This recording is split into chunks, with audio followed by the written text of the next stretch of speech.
14,000 years ago, in a cave in England, someone picked up a human skull. It was still warm. They didn't bury it. They didn't burn it, and they cleaned it, carefully, piece by piece, until it was smooth enough to drink from. This is not a story about starvation. This is a story about a habit that never really ended. It just changed its name. Let's go back to that cave. It's called Gough's Cave, Somerset, England. The year, in modern terms, is about 12,700 BC. Archaeologists found human bones scattered next to animal bones. Same cuts, same breaks, same treatment. At first, they assumed it was starvation, a hard winter, a bad hunt, desperate people doing a desperate thing. But then they looked closer at the skulls. The soft tissue wasn't ripped off in panic.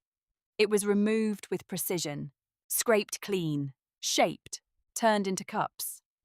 Drinking vessels made from the heads of people who used to sit by that same fire. This wasn't a last resort. This was a process, a ritual, a skill, passed down and practiced. And it gets stranger. On one forearm bone, researchers found something no one expected. The bone had been chewed, the meat eaten. But before it was cracked open for the marrow inside, someone stopped and carved a zigzag pattern into it, with a tool, by hand, mid-meal. Think about that for a second. Somewhere between eating and hunger, there was a pause for art. That's not survival behavior. That's culture. So if it wasn't hunger, what was it? To answer that, we have to jump forward 8,000 years to a quiet German village called Herxheim. 7,000 years ago, this was farming country, fields, livestock, grain stores full. This was not a hungry society. This was a wealthy one.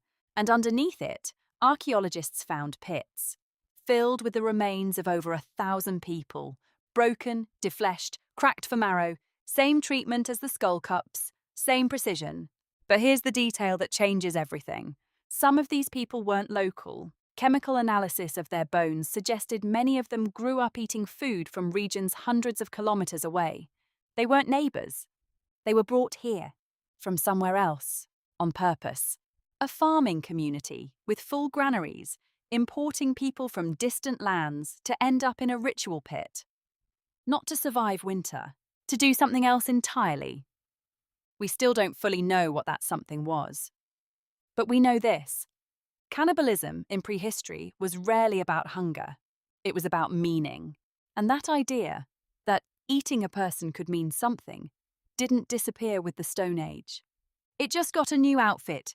Here's where the story stops being ancient. Because the most unsettling chapter of human cannibalism didn't happen in a cave. It happened in Europe, during the Renaissance, during the Enlightenment, while people were writing symphonies and building telescopes. Physicians were prescribing human remains as medicine. Powdered mummy, sold in apothecaries, marketed as a cure for headaches, for ulcers, for bruising. Not folklore, not myth. A real product. On real shelves.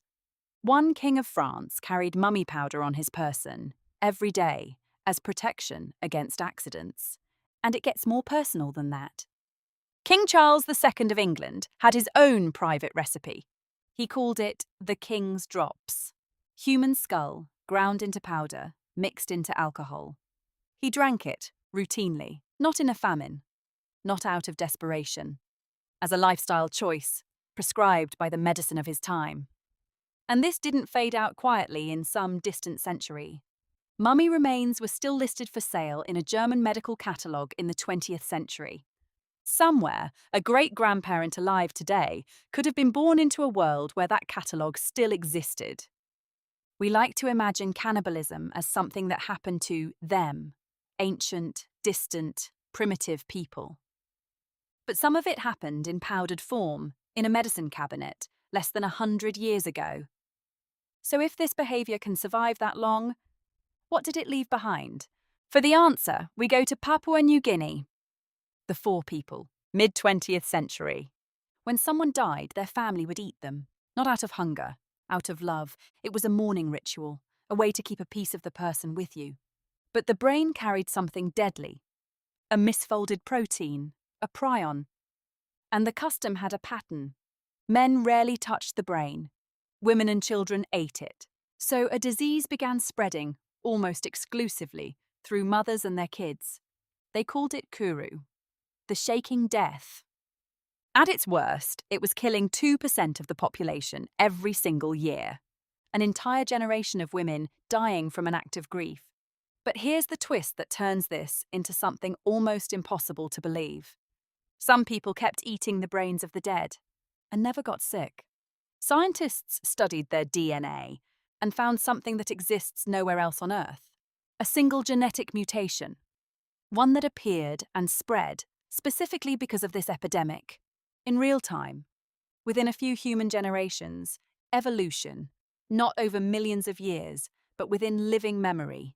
Humans developing a defense against a disease their own culture created, and when the ritual stopped, when cannibalism ended among the four. The disease didn't fade slowly, it nearly vanished. Children born after the ban almost never developed it, one human choice. That's all it took to start an epidemic, and one human choice. That's all it took to end it. So why did ancient humans eat each other? Sometimes it was ritual. Sometimes it was grief. Sometimes, for a king with a headache, it was simply what the doctor ordered. But the real discovery isn't in any one skull, or any one pit, or any one tribe. It's this. We tell ourselves cannibalism belongs to some darker, more primitive version of humanity.